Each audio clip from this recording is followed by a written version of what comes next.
and welcome to yet another fabulous episode of the Rocks and Roots podcast. We know it's going to be good because we have a guest who has been on the podcast twice now. He is our most favorite cyclist. He is our only cyclist on here. Hello, Frankie. Hello, it's good to be back. Good to see you both. Greetings.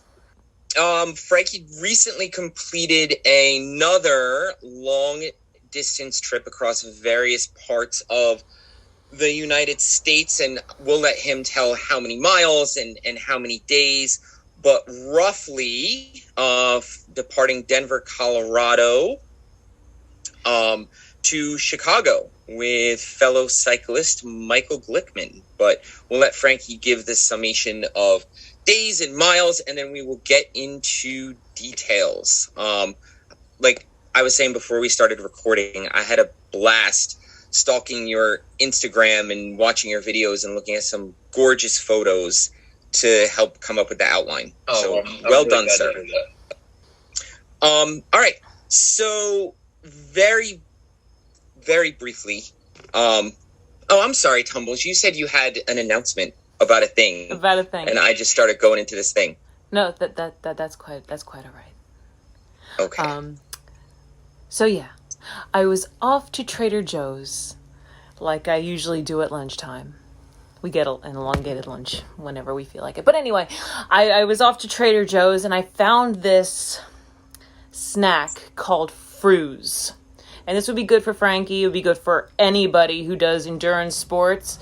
And it's a stupid name, but what they are is peanut butter and jelly balls. Peanut butter and jelly protein balls. Are they shelf stable? Yes. Okay. 5 of these is 280 calories. Pretty good. So fat dense, not too many sugars, and protein. So if you go to your local Trader Joe's, if you have one nearby, go find Frooze PB&J balls.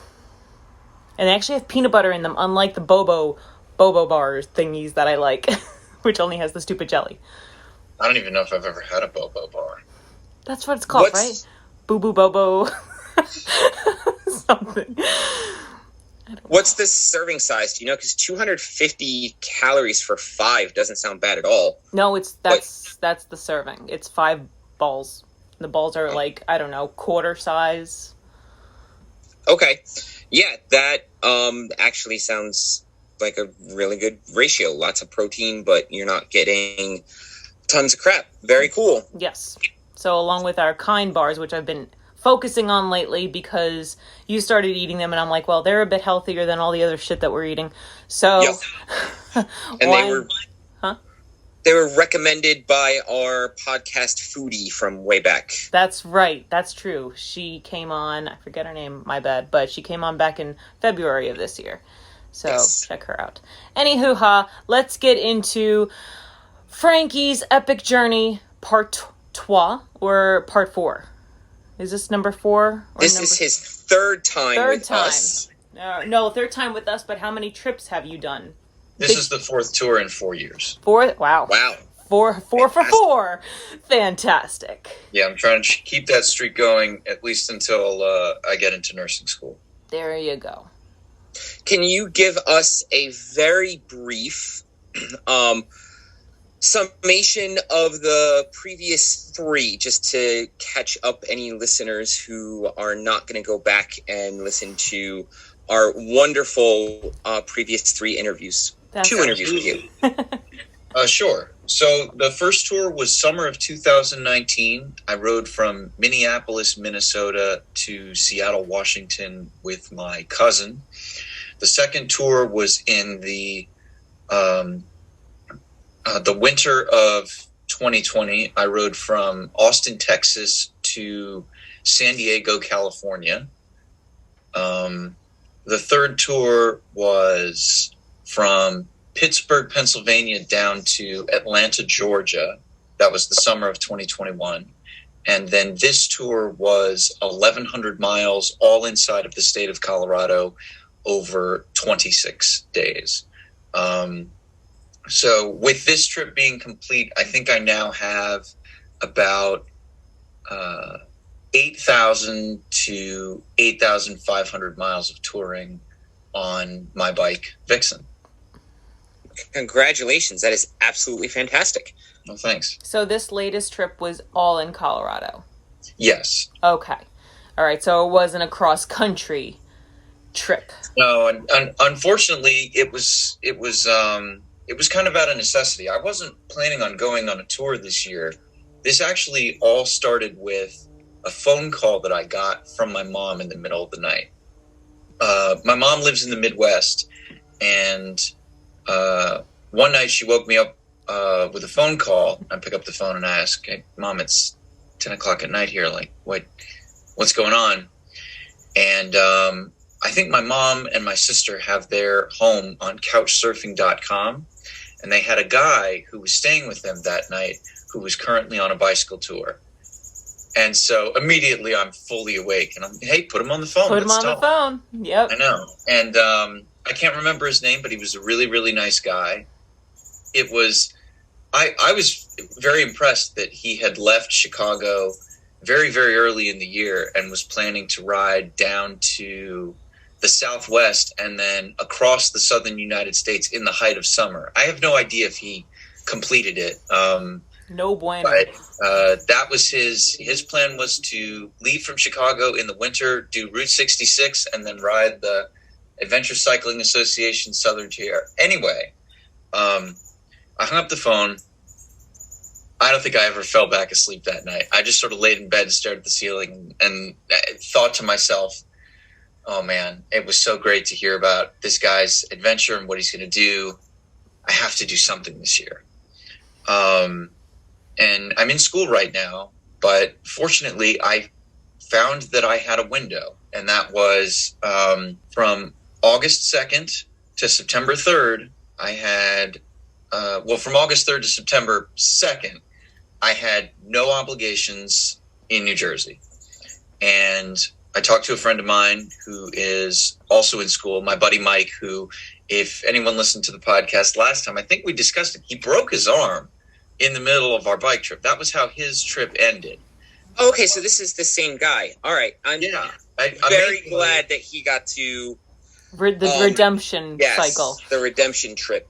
Redemption and then some. I think both Mike and I are in better shape now than we were the entirety of that trip. I mean, you were a beast at the gym. I mean, whenever I was there early in the mornings, you were there killing it. So I'm not surprised. I thank you. I needed all of it is what I found out as soon as I got to Colorado. But yeah, so I was gone from New Jersey for I think 31 days, but from when we left Colorado, which we were on the bikes the day we got there, we got to Denver at like 7:15 in the morning on an Amtrak train. Oh, wow. And we just immediately put the bags on the bikes, put the bikes together, and left Denver. So did you train it from Jersey to Denver? I did. Wow. How was that experience? Fantastic. Riding the train across country is really, really great. A lot of the things that people don't like about like commercial travel, like if you like air travel, you have to deal with TSA and you're in a confined space and there's nowhere to really get up and move around on a plane. None of those things are the case, at least on a train in the United States. You don't have to go through TSA. Nobody's checking your bags. You don't have to pay bag fees. There's a whole sightseeing car that Mike and I spent a lot of time in on our way across the country. And I mean, the other thing that's really great, particularly about the sightseeing car, it is a social place. You can talk to whoever you want, and people are just comfortable starting conversations with strangers. And that's one of my favorite parts about this type of travel is you get to meet so many people because you're not trapped in a car, insulated from everyone else. You're always right there. How many days on the train to do that trip? So we left the afternoon of August 3rd. We were on the train all day August 4th, and we got there the morning of the 5th. So it was like a day and a half. That's a lot better than I thought. I'm making a note of that for the future. Yeah. Okay. It's the California Zephyr is the route that goes from Chicago to Emeryville, which is just outside of San Francisco. Consistently, people say it's like one of the best. If you're ever going to ride a train anywhere, the best place to do it in North America, if you're not going to do it in the Canadian Rockies, it's the California Zephyr. Okay. Cool. Very cool. A lot of fun. That was what we did on the way back. All right, so I was absolutely thrilled when I was going through your Instagram because one of your first stops was in Rocky Mountain National Park. Yeah. And you got off the bike and you went on a hike. So tell us about your Bear Lake hike. I think by your standards, it wasn't anything that ambitious, but Mike and I had a great time. We stayed at the campground that's sort of nestled furthest up in the area to hike in on the east side of the park, Glacier Basin. Mm-hmm. What's really nice about Rocky Mountain National Park, they have a bus system that will take you all the way up to the trailhead that is at the highest altitude, which is all the trailheads next to Bear Lake. So we did a hike that started from the Bear Lake trailhead and went up past Dream Lake all the way to Emerald Lake, which is, oh man, it was incredible. It's, we started at, I think, about 8,500 feet and we got up to above 10,000. Nice. And I've never, that I can remember, had low barometric pressure give me a nosebleed, but it did on that hike. No kidding. Yeah. I was just about to ask. So that when you said above 10,000, I was just about to ask. Any other symptoms? It's your heart's pounding, doing the littlest bit of work because you're not used to how thin the air is. But is that the highest you've been, or have you been higher? No, that's 10,000. I had never been at 10,000 feet until. But you went higher on this trip after that, if I recall. Yes. Okay. So, but this 10,000er was the first for you. Yeah. Cool. You popped your hypoxia cherry. Congratulations. Thank you. I can identify with you, dude. Wheeler Peak. Yeah, you're absolutely right. Your heart is pounding. Did you have trouble concentrating? Not particularly. Okay. I don't know if that's a symptom of altitude sickness. It is. I had a touch of the hypoxia as well this summer, so that's why I'm kind of quizzing you on that. Yeah. So we were on Wheeler Peak, 13,000-ish feet. Okay. So, yeah. All right. Anyway, I'm sorry to interrupt. So nosebleed, heart pounding. Actually, it kind of sounds like fun. It was very humbling, but I knew the moment I started planning this trip, if I wasn't going to be gone from home long, I really wanted something that was going to be action packed and, probably hand in hand challenging. And Colorado was really the only place to go for that. Yeah, it was. I don't know that I ever got altitude sickness. One of the over the course of this trip, one of the things that we did when we got there, we went straight to like a mall, and they had a kiosk in the mall that was selling oxygen cans. Oh yeah, and I think I still have mine. It's like Spaceballs when he's breathing in the fresh oxygen. Yes. Have you guys seen these? Do you have them? No. Let me go get mine. Just give me 1 second, because it's quite a trip. I thought that was just a joke. I didn't realize they actually had those things. It feels like it weighs almost nothing, but I've seen these, Boost and oxygen. I watched your video. You did an Instagram video where you talked about this. Yeah. So, yeah. For those of you that can't see, because we are not a video podcast, so that's everyone, Mike is holding up a cylindrical object that says Boost Oxygen. It is capped with a green mouthpiece that goes over your mouth and nose, or just your mouth? I think the idea is that you press it to your mouth and He's inhale demonstrating for us, mouth folks. only. Right. That Okay. is so cool. Secure your own boost oxygen before helping someone else. Yes. It does The have all kids the suffer. airline instructions. Place mask under nose and over mouth. Press trigger down to activate flow. Breathe deeply through the mouth. It's 10 liters. So this is supposed to be good for like, I think this is supposed to be good for like 90 seconds.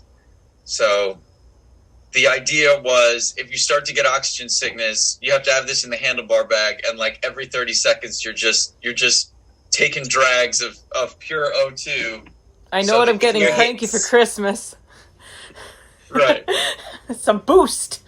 So, what are the results? Did it work? Fortunately, I've never tried it. I never had to use it. You know, the first Probably not day, not the best idea, but you could try it now, live on the podcast. I mean, I don't know that it's going to have any like quantifiable effect. No, it won't, because you're not at altitude. It's not gonna. Nothing. Okay, nothing. Sorry, Anyway, friends. He didn't pass out. Nothing happened. It works. I felt it spray in my mouth. That's God. what she said. Yeah. Okay, Yeah. so you went to this mall. You got your oxygen at the mall, Right. Almost Okay. gets I back did. on track. I got Yes, the please. guy who told me to get the oxygen. He had an O2 can in one hand and a vape in the other, and I was like, well, I only have one of those two things, so maybe I won't have to use it. There you go. So you started in Denver. Yes, now, we did. Colorado's a square. Where in the square is Denver? So if I don't have a map in front of me.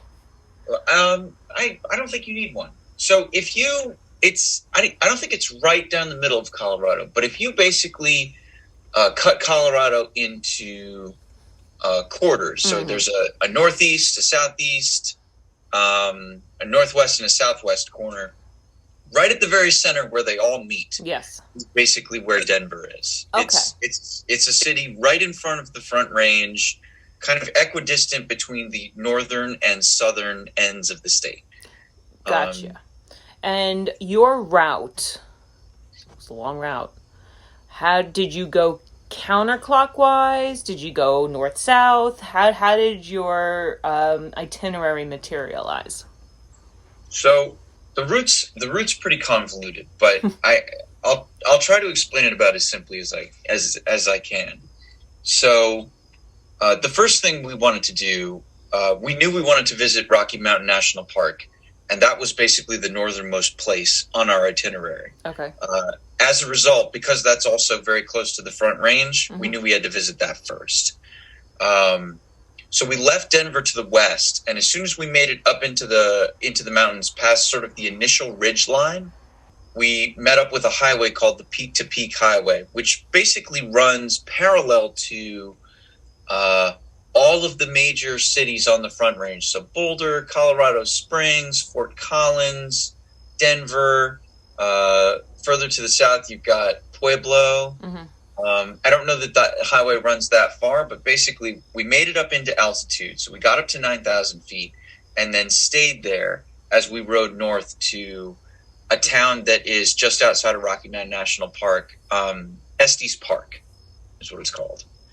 We rode over the Continental Divide while we were in Rocky Mountain National Park, east to west. Awesome. And then we just started heading south. There was, when I was creating this route, how I chose some of the places we went was I looked up all of the highest altitude mountain, paved mountain passes in Colorado. And I said to myself, within reason, I want to try and do as many of these as I can. So I can say, You've I've done ridden them. my bike X amount of the highest places in America. The two highest paved roads in America are both in Colorado, and neither of them are on this bike trip, which is a little disappointing. But the reality is,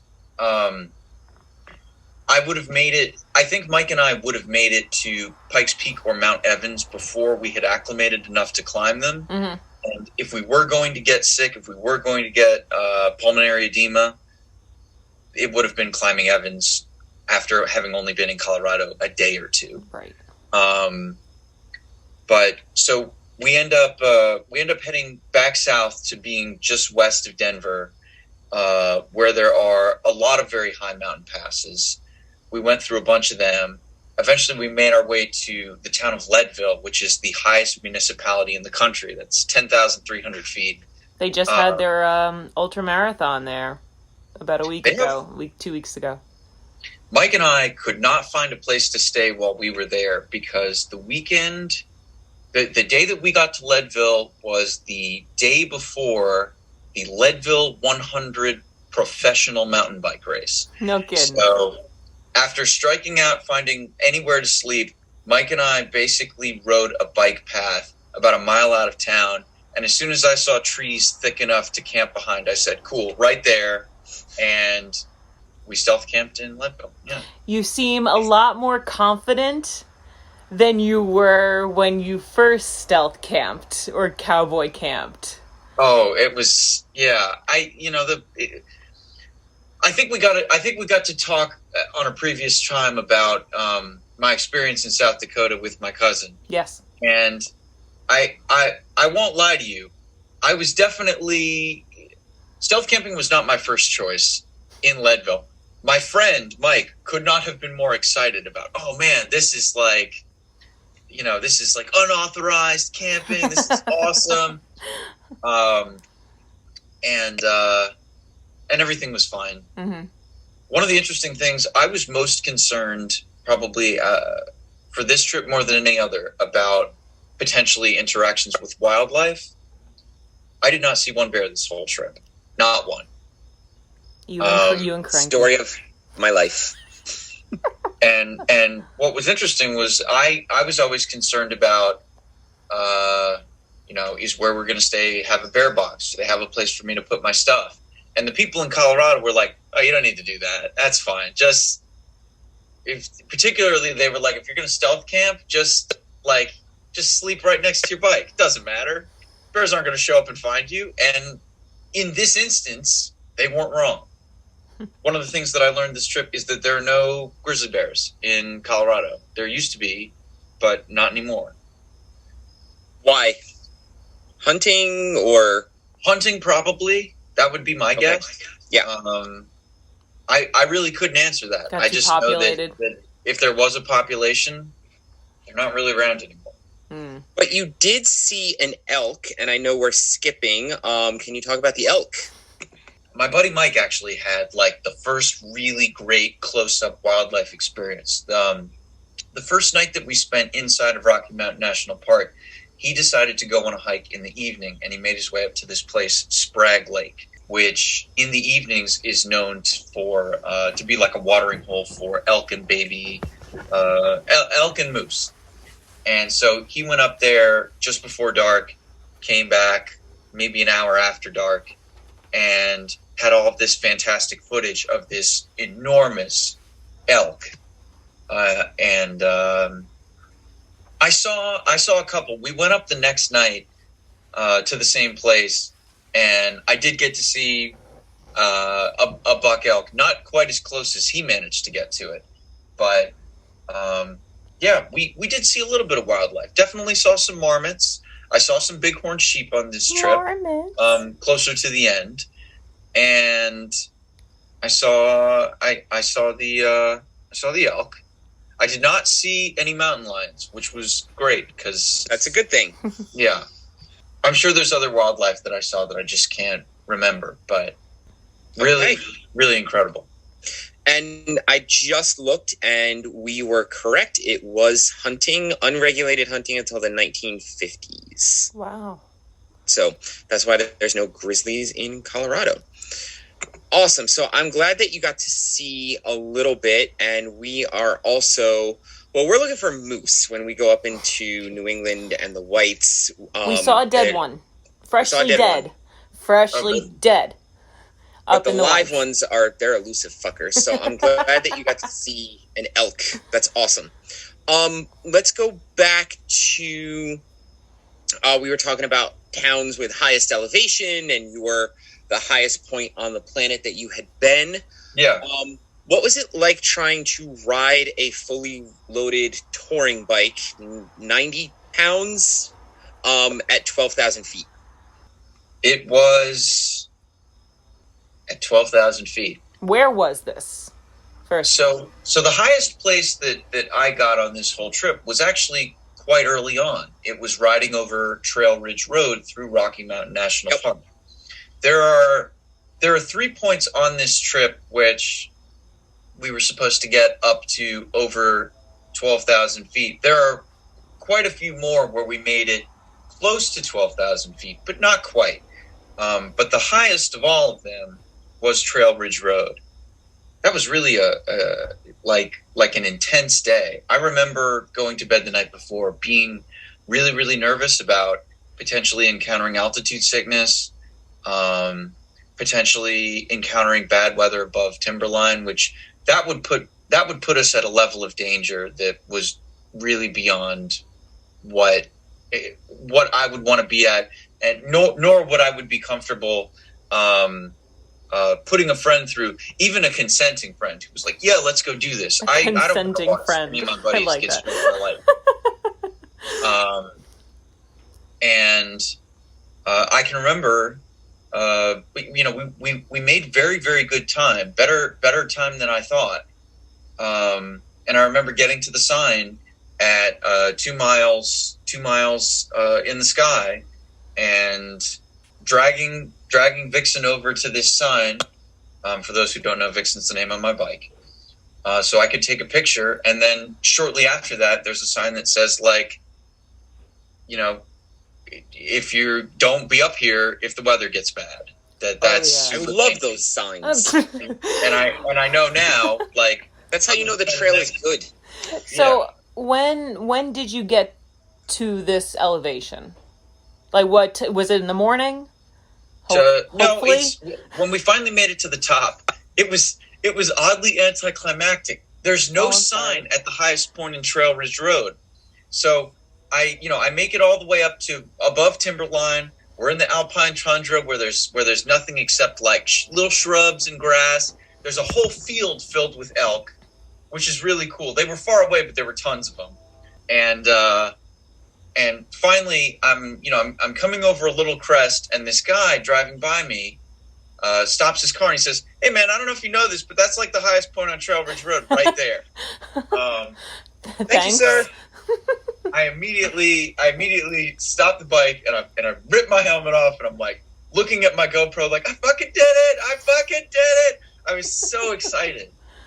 Yeah, it went really well. I want to say that we made it up there like I think we finally did it like 4 in the afternoon. And then once I got to the top, there was a little parking lot for an overlook, maybe half a mile past there. And I got there and I waited for Mike to summit. Mike is I would say better than I am about he's very much someone who's into wildlife. Like I really love on these trips seeing like all the exposed rock and the canyons and the mountains. Mike really loves flora and fauna. Mm-hmm. He loves trees. He loves animals. And so any opportunity that he gets to really see those, he savors. So once I get over the top, I waited. Mike made his way over the top, and he didn't really struggle either. He took his time with it. We both did, but he never had any issues. And then there's no altitude sickness. Fantastic. That's awesome. Good. What would you estimate the gradient of the road, like the slope of the road? In this instance, it was actually not that bad. I would say the grade of this road was at most 7%, but most of it probably closer to 6%. Which, can you give an equivalent for our listeners who are not cyclists as to what exactly that means? Most of the time, if you're driving a state highway or an interstate, anything where there has to be a tractor trailer that's fully loaded or a dump truck has to be able to make it up that hill. Mm-hmm. that highway will generally never be over 6, 7, maybe 8%. Oh, wow. When you get on a road that's so steep, you have to, push the gas pedal of your car to the floor, and you can hear it downshift and race the engine. At that point, you're probably driving something up 8% and above, maybe 10, maybe 12. If you go to the right places, where they've paved a steep hill and are kind of at the mercy of the natural geography. There's a very short road in my town that is probably 20%, which I keep telling myself I'm going to bring Vixen over and see if I can climb it without ejecting backwards over the back of the bike. It's good practice. Yeah, I mean, so basically this incline that you did is nothing you've not seen before. Definitely not. Okay. I knew that the biggest challenge for this wasn't going to be these roads are going to be steep. The climbs will be very long. Mm-hmm. But more than anything else, you're going to have to pace yourself in a way that you haven't before because of the altitude. Okay. And it took a couple days to figure that out. A part of it was acclimation. A part of it was recognizing you're a lot stronger than you can be right now because there's a finite amount of oxygen that you can, that your body can supply to your muscles. You just have to go in a lower gear and just take your time with it. Wow, well done.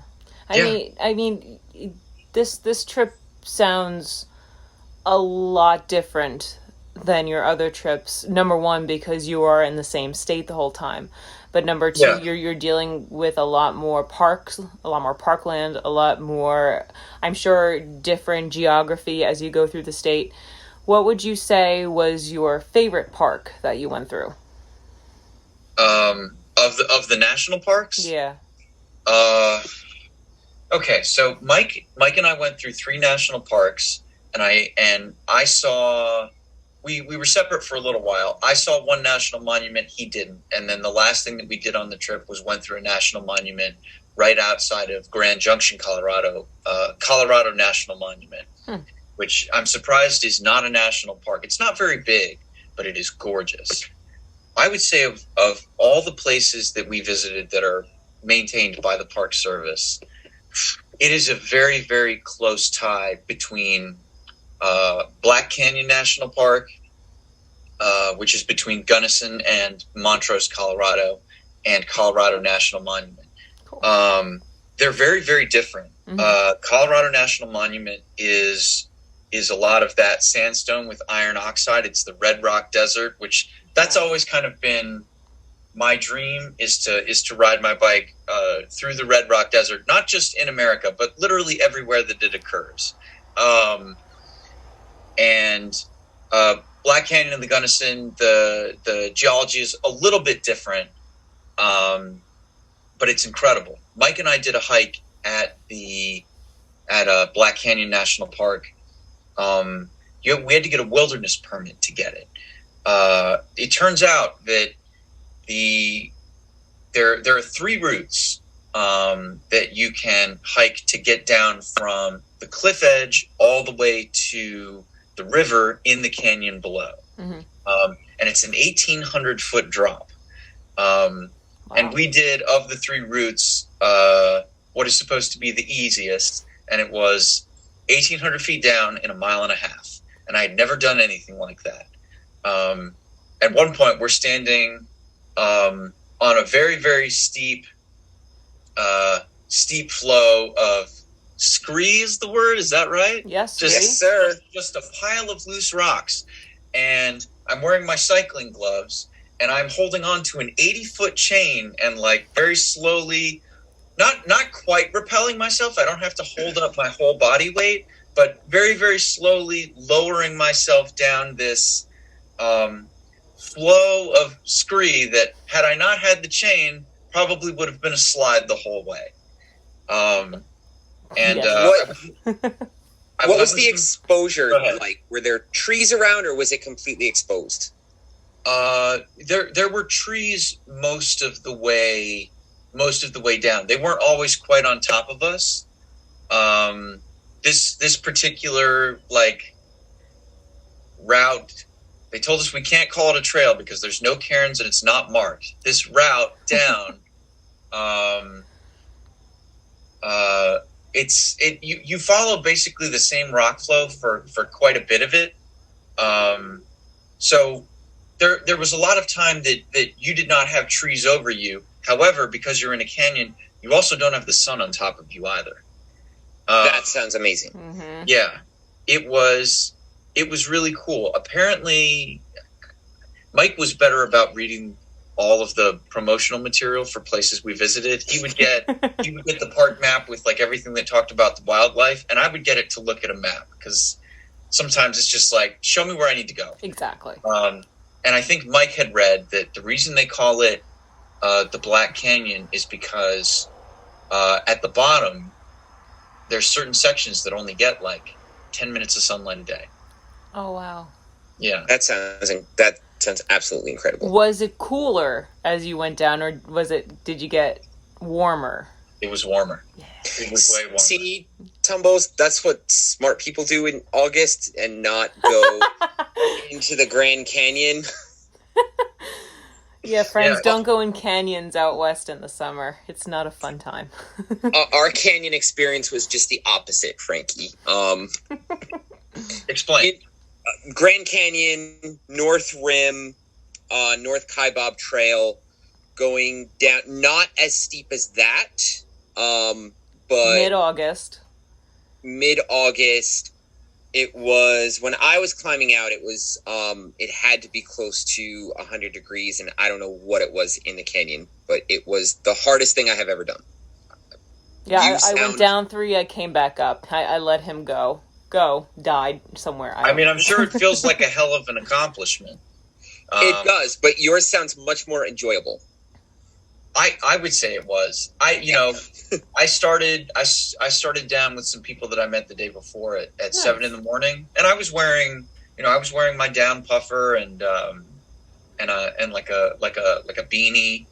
And on my way back up, I had put those things in the backpack that I was wearing, and I was just in a t-shirt. It was great. Fantastic. Yeah. And then you went to Mesa Verde, and what? Yeah. Cliff dwellings? I want to hear you. I saw them, and I read a little bit about them, but as a history person, tell us about the cliff dwellings. I'll do the best job I can. So my understanding is that mesa and the canyons, about 900 years ago, there was an ethnic group native to that area of Colorado that they built those dwellings under these cliffs over a period of a couple decades and lived there for like, I think maybe 100 to 150 years until some things with the climate for a period of time changed, and then they relocated based on their ability to grow crops. The interesting thing was these dwellings are, you're basically, you've got all of these rooms, and they were incredibly intricate. Just obviously they're not there anymore, but they could show us where there were wood floors that separated a second floor room from a first floor room, and they had places to start fires and ways of getting the smoke out of the dwelling and having the heat distribute itself really well. The walls were covered in pink plaster, beautiful pink plaster. Really? Most of it had eroded away, but there were sections where you could see like 900, and it wasn't functional. It was decorative. It was really, really incredible. I think the takeaway, and I talked about it in my post about this, was that one of the park guides said, we're here now on this really, really nice, weekend morning, and it's really quiet and pretty here. Don't think about this place as a peaceful place, because it wasn't. This was a vibrant place. 150 people lived here. There were babies crying, children playing. It was a community. Right. Moms and dads working. It was absolutely a community. There was noise happening round the clock. I do enjoy those. When I was in Santa Fe, New Mexico, Bandelier National Park, same thing, the cliff dwellings, and you have to climb huge ladders to get yourself up there to check it out. Oh, good. I like that. So nifty. Get yourself to Santa Fe to Bandelier. Northern New Mexico is definitely on the list. Yeah. Oh, I recommend it to everybody. But it was gorgeous. Really, really, really fascinating. I really can't understate how beautiful, but also diverse the geography of Colorado is. It is absolutely astounding. There's so many different climates, and the geology changes, and it's just, it was such a great time. It really is magical. I mean, no matter where you go out west, because the mountains are so high, you mostly get desert, and then as you gain an elevation, you go through the climates, like you said. It really is a study in geography, geology. And it sounds like with this trip, Frankie, you've experienced more off the bike than past trips. Would you say that? This trip provided you more foot time? Potentially, yeah. It's, when I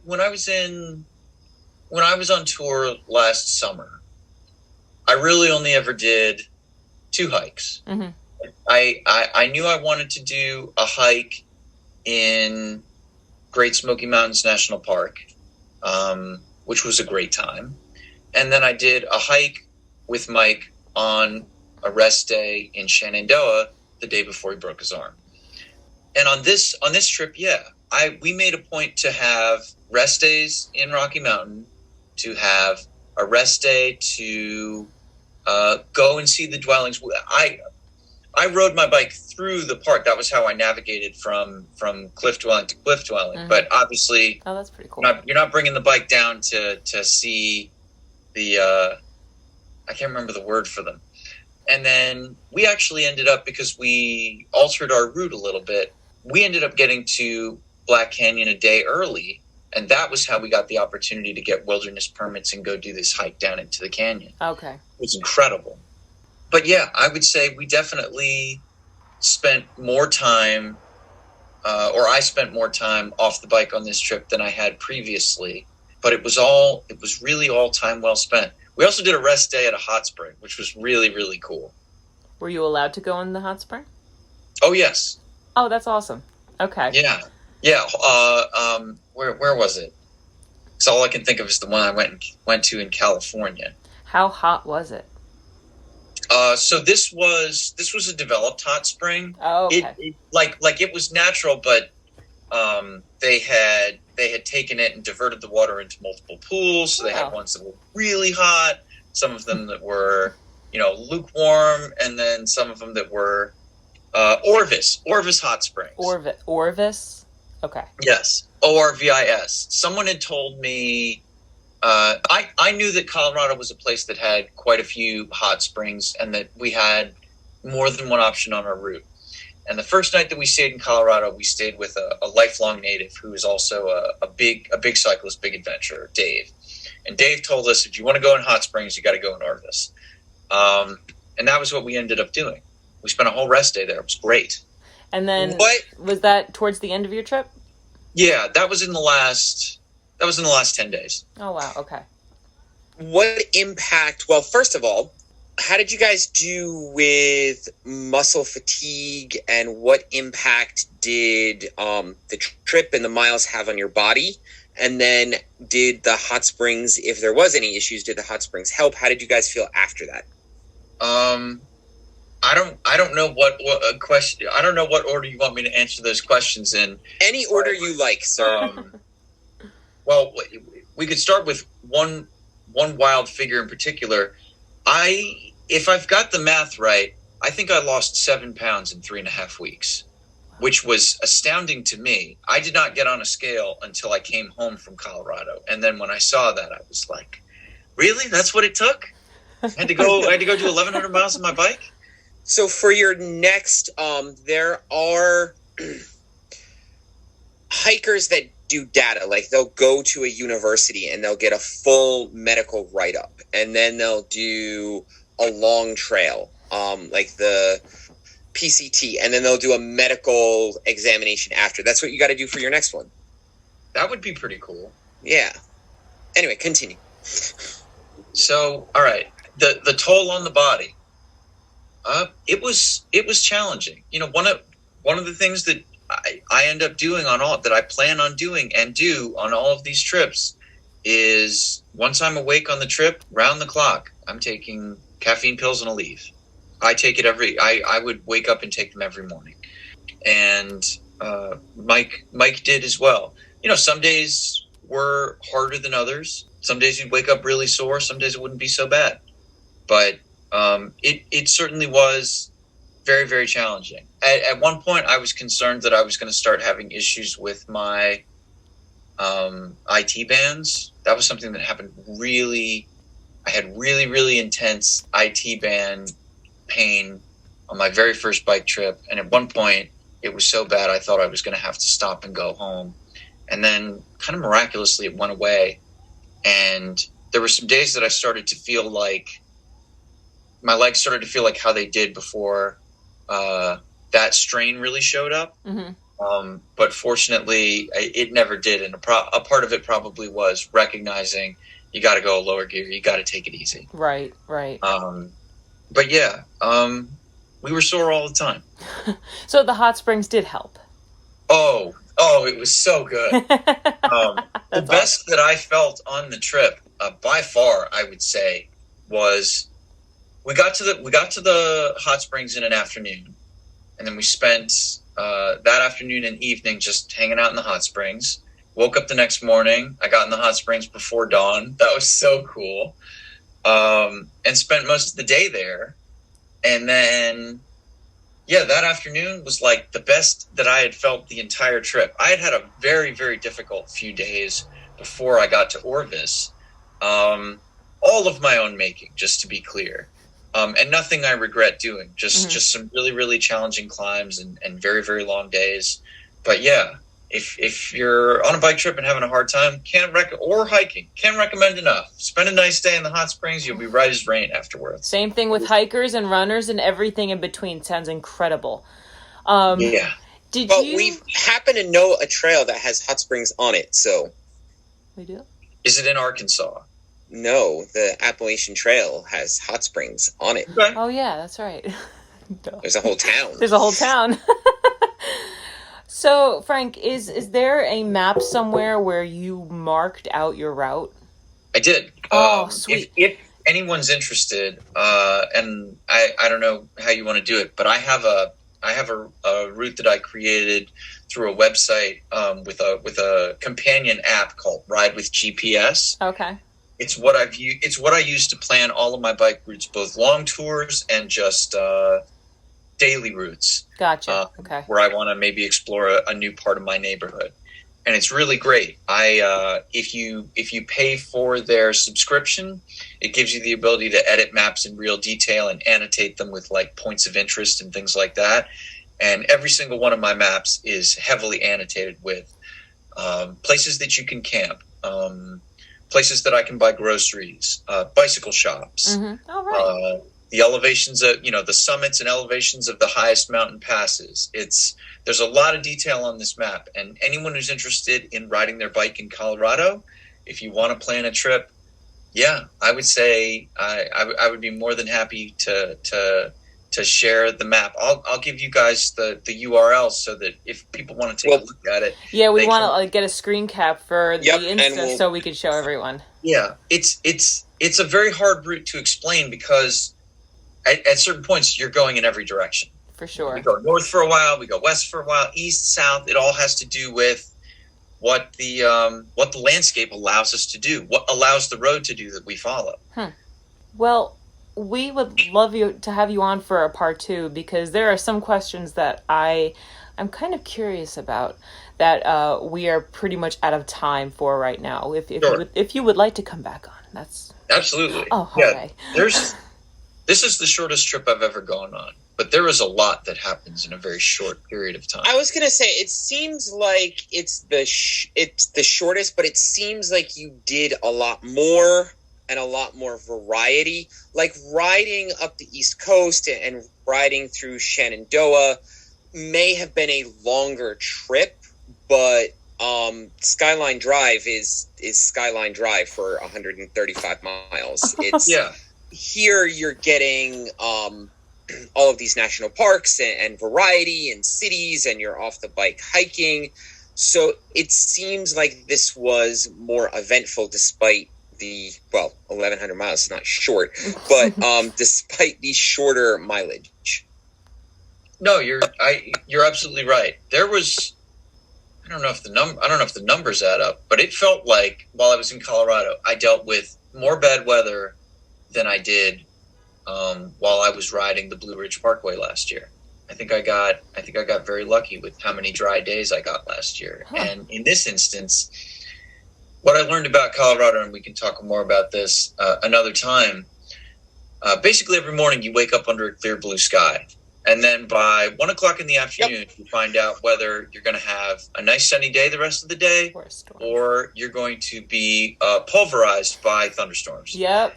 Mountains make their own weather, and you were around a lot more mountains and mountains that are at a higher elevation. So sure was. Makes total sense. Yeah.